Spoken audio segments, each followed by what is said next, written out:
শেষ রাতের দিকে ঘুমটা ভেঙে গেল শফিকের। মনে হলো কে যেন ওর পাশে নিঃশ্বাস ফেলছে জোরে জোরে। শফিক তাকিয়ে দেখল সেই মেয়েটি ওর কাছে ঝুঁকে কী যেন দেখছে।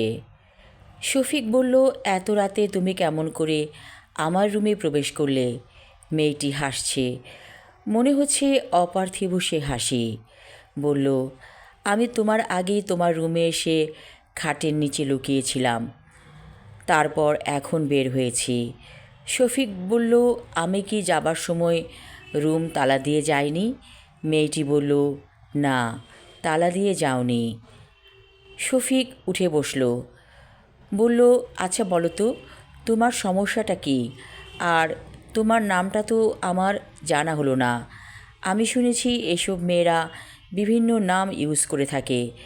সত্যিকারের নামটা তুমি বলো তো। মেয়েটি বলল, এসব মেয়েরা মানে কি বলছো? আমি কেমন মেয়ে? শফিক বলল, আমার মনে হয় তুমি ভালো মেয়ে না। মেয়েটি বলল, আমি খুব ভালো মেয়ে, আমার নাম ঝুমা। ভোর হবার আগেই বেরিয়ে যেতে হবে। তুমি তৈরি হয়ে নাও, আমরা বাইরে হোটেলে নাস্তা খাবো। শফিকের কেমন যেন লাগছে।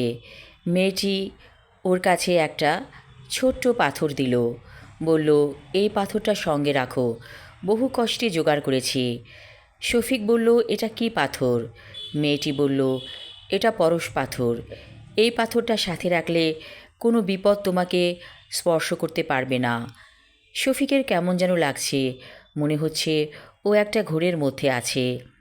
তারপর ফ্রেশ হয়ে মেয়েটির হাত ধরে বলল, চলো বেরিয়ে পড়ি, তুমি আমাকে যেখানে নিয়ে যাবে আমি সেখানেই যাব। ওদেরকে কেউ খেয়াল করলো না, কারণ সবাই ঘুমিয়ে আছে। এখন ভোররাত বলা চলে। ওরা বাইরে বের হয়ে একটা স্কুটার ভাড়া করলো।